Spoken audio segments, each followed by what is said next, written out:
If you live and work and pay taxes in Canada, there are two very important tax-advantaged investing accounts that you should understand and that you should try your best to be using in order to save and build wealth for your future. And these accounts are called the RRSP and the TFSA. And in today's episode, I'm going to give you a quick overview of what each account is, what their similarities are, what their differences are, and which account you should be prioritizing from an income and tax perspective based on what stage of your life and your career and your earning potential you're currently in. The first account is called the RRSP, and this stands for Registered Retirement Savings Plan. Now, even though it says the word savings right in the name of the account, the first thing I want to get out of the way is that this is not a savings account. This is intended to be used as an investing account for your future and your future retirement. And the reason that this is because this is what's known as a tax-advantaged account. And what this means is that when you invest the money in this account and your investments grow, you don't have to pay any tax on the amount of growth and the amount of earnings that you're making within that account. Now, the RRSP is also a tax-advantaged account because it offers what's called a tax deferral. And what this means is when you contribute to your RRSP, the money that you're contributing is counted by the CRA as what's known as pre-tax income. This means that the money that you contribute to your RRSP, you don't pay tax on, and this offers you a tax deferral. This lowers your taxable income for the year. So to give you a quick example of this, just using simple numbers, let's say you have an income of $100,000. You decide that you want to take $10,000 and contribute that money to your RRSP. Because you've contributed $10,000 of your pre-tax income, in the eyes of the CRA, you're allowed to reduce your income from $100,000 to $90,000, so you only pay tax on the $90,000. If you're traditionally employed and your employer takes care of your taxes for you, this means you're going to get a substantial tax refund at the end of the year when you file. Or if, like me, you're self-employed, this significantly reduces the tax bill that you have to actually pay out when you do your taxes at the end of the financial year. The amount of money that you're allowed to contribute to your RRSP each year is based on your income reported in the previous year. So the maximum amount that you can contribute to your RRSP each year is a maximum of 18% of your previous year's income up to a certain amount. They do cap that amount at a certain level. I don't know exactly what it is right now because it changes every single year. I think currently, it's an income just below $200,000. If you haven't been filling up your RRSP account with that 18% of your previous year's income, which, let's be honest, most people haven't been doing that because saving 18% of your income for most people is currently a lot. So if you haven't been maxing out your contributions, the available room that you have left over in any given year rolls over. So if you haven't been contributing to your RRSP, but you've been working for 5 years, you probably have a significant amount of contribution space that's available within that account. If you have no idea how much contribution room you have available in that account, you can log into your My Account page on the CRA website, and there's a little box that tells you exactly how much RRSP contribution room you have. And also when you file your taxes each year on your notice of assessment that you get back, it's going to give you another little box where it tells you what your available contribution room is for the next year based on that year's income. Now, one of the important things to know about your RRSP is that the government has created this account to be a retirement account. They intend for you to use it to take care of yourself in the future, to fund your future retirement, and because of this, you're not supposed to take out money from your RRSP until you're in your retirement. If you take money out ahead of time, you're going to pay full tax on the amount of money that you take out of the account, and you're also going to lose that contribution room forever, which when it comes to building this account up slowly over time and having that money add up and compound over time, you're going to be really crippling yourself by taking away the available contribution room that you should have in the account. There are a couple of instances where you are allowed to take money out of that account. I'm not going to quote you exactly on the rules and regulations because they kind of shift a little bit and you want to make sure you're doing it right. But if you want to look these up, you can take money out of your RRSP under what's called the First Time Home Buyers Plan and the Lifelong Learners Plan. So the First Time Home Buyers Plan, you're allowed to take money out so that you can make a down payment, a deposit on the first home that you're buying up to a certain amount. There are strict repayment timelines that you need to follow. And the Lifelong Learners Plan is if you're intending to go back to school at some point in time during your life, you can take a withdrawal from your RRSP so that you can pay for your tuition costs. Again, there are repayment terms that you have to follow if you want to use either of these plans. The next account that you need to understand is called the TFSA, and that stands for Tax-Free Savings Account. And just like the RRSP, even though it's called a tax-free savings account, this is not a savings account. Of course, you can use it as one, but you would be absolutely losing all of the benefits that the government has filled this account with to prepare yourself for your retirement. I don't know who is in charge of naming these accounts, but they really tried to mess all of us up by calling them both savings accounts when we're really not supposed to use them as savings accounts. So like the RRSP, the TFSA is what's called a tax-advantaged account. And again, just as a refresher, that means that when you save money in this account and you invest that money, and that money in your investments grows over time, you don't have to pay tax on the growth that you're achieving from those investments, on the dividend payments you're getting, anything like that. That is all considered tax-free for the life of the account. Unlike the RRSP, the money that you contribute to the account is made with your after-tax dollars, meaning you've already paid tax on that money. And the exciting part about this account is that the money that you withdraw in retirement is not taxable income. So let's say you've contributed to your TFSA, you've grown that portfolio to a healthy amount, so you're able to comfortably draw a $40,000 salary from your TFSA in retirement. In the eyes of the CRA, even though you're withdrawing $40,000 from the TFSA, the CRA sees your income as being zero. Your TFSA contribution room is a set capped amount each year, and that amount is the same for everyone Canada-wide.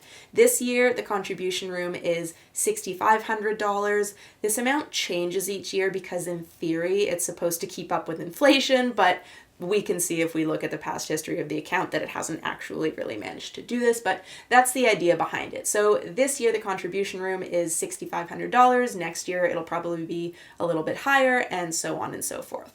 And like the RRSP, if you haven't been contributing to your TFSA, you probably have contribution room built up.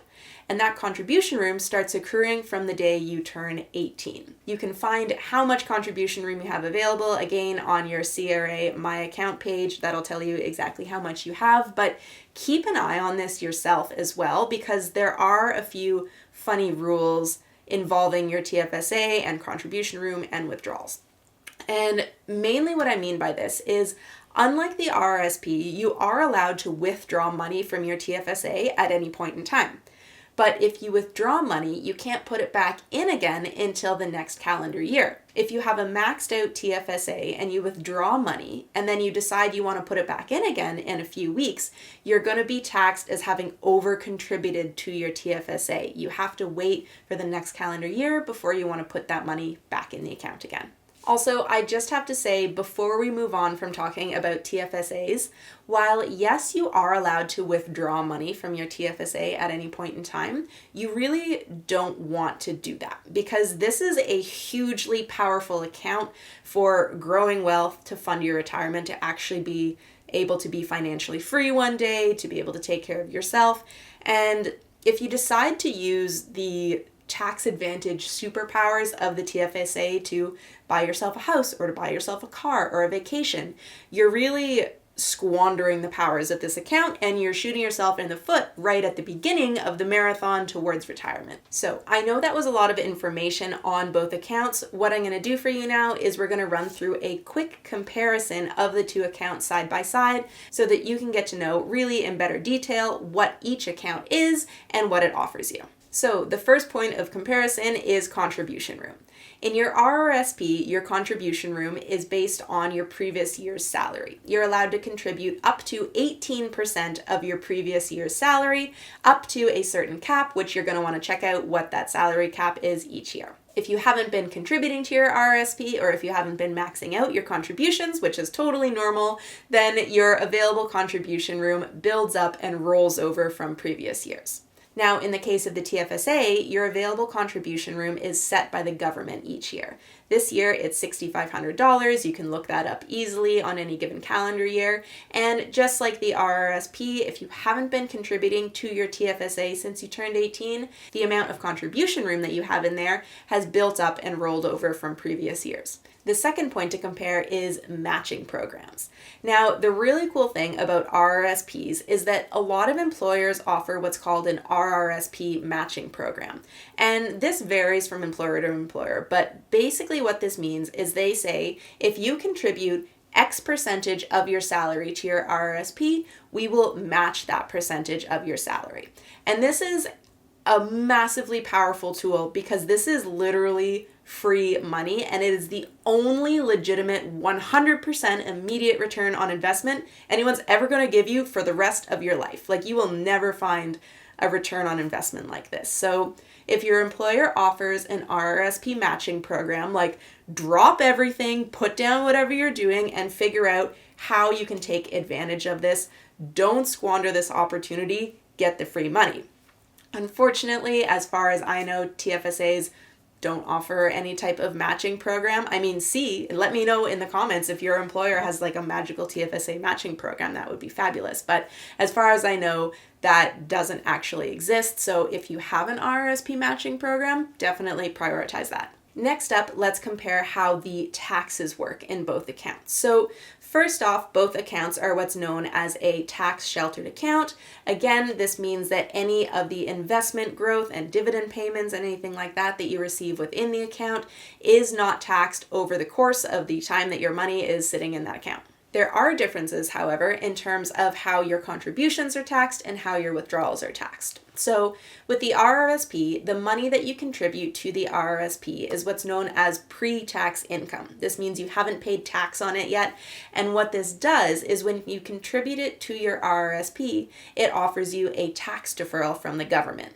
On the other end of the RRSP, when it comes time to withdraw that money in retirement, you will be taxed on that money based on whatever the income tax bracket system is at the time. The TFSA, on the other hand, is funded by your post-tax income. So the money you put into your TFSA, you've already paid tax on it.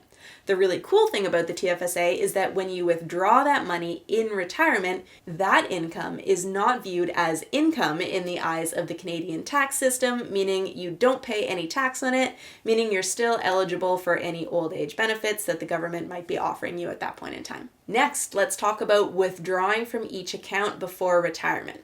So with the RRSP, you're really not supposed to withdraw money from that, and they penalize you for doing so. And the way that they do this is if you withdraw money from this account before retirement, then you have to pay income tax on the full amount of money that you've withdrawn. You also lose the available contribution room in your RRSP when you withdraw money from it, which will really take you one step back for every 2 steps forward you've taken towards saving for your retirement. The TFSA, on the other hand, is much more flexible about its withdrawals. You're allowed to withdraw money basically at any time from your TFSA. The only caveat is that you have to wait until the next calendar year to put it back in again if your TFSA is maxed out. Otherwise, you risk over-contributing to your TFSA and you're going to have to pay a penalty on that. So to finish off, the main question that everybody has once we go through each of the accounts, once we understand the details is, okay, great, but I have a limited amount of money that I'm able to save each year. Which account should I prioritize? And I want to start out by saying, don't stress yourself out too much about this. There are tax strategies and tax implications that come from both accounts that are different, and these strategies can be used to minimize your tax burden over time. But the main thing to know is that if you're saving for your retirement and you're using these accounts, using even one of these accounts, and if you're investing the money, then you're doing something right. You're doing better than the majority of people, okay? So don't let yourself put off getting started on this for years because you're hung up on which account should I save and invest in. If you're saving and investing at all, like, you're doing a really good job, you should be proud. That being said, I am going to walk you through the 3 most important points to consider if you're trying to figure out if you should prioritize your RRSP or your TFSA. And I also want to add a little caveat here that if you can hire an accountant or a financial advisor who can help you figure this out in a little bit more detail and help you create a proper tax strategy, especially if you're an individual who's earning a fairly high salary right now, then I highly recommend doing that. When it comes to deciding which account you should prioritize contributing to, the very first thing that you should consider is, does your employer offer an RRSP matching program? If the answer is yes, then absolutely, hands down, prioritize contributing at least that match percentage to your RRSP, because that, again, like I said before, is free money. It is 100% return on your investment right away. You should be doing that like first thing. Next, you should think about where you are in your career cycle. So if you're young, if you're just at the beginning of your career, then chances are you're not earning the highest salary yet, and you can expect to, get raises, get promotions, job hop over the course of your life, and slowly increase your salary so that at the end of your working years, you're earning significantly more than you are right now. If this is where you are right now, if you're just at the beginning of your working career, if you feel like your salary isn't as high as it's definitely going to be one day, then it's best to prioritize contributing to your TFSA. And I know people love numerical examples, so, the math works out differently with different tax strategies and things like that. But if you have a salary somewhere between $50,000 to $80,000, $90,000, then you should potentially consider prioritizing contributions to your TFSA first, and then contributing any remainder that you have to your RRSP.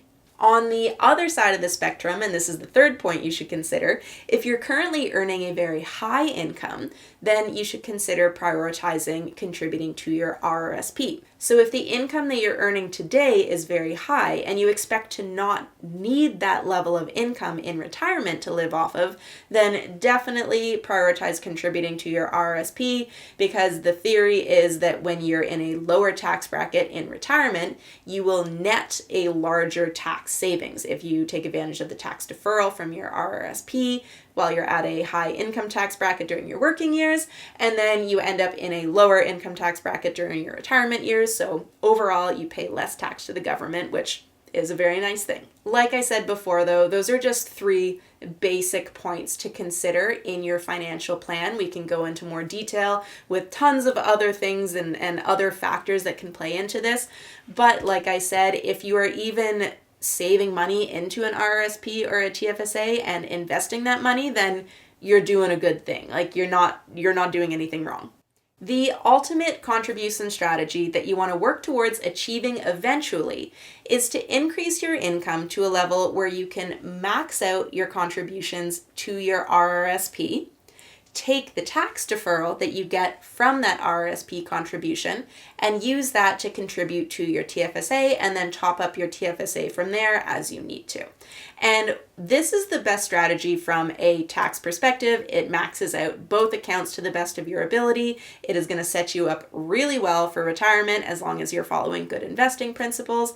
And this isn't something that's going to be accessible to everybody right away, or potentially even at any time in their lives, but this is what you want to work towards. You want to work towards a system where you can maximize your income, minimize your taxes, and then in retirement, also maximize your income and minimize your taxes, and this is going to help you get there. So I gave you a really quick overview of the RRSP and TFSA accounts at the beginning of this episode.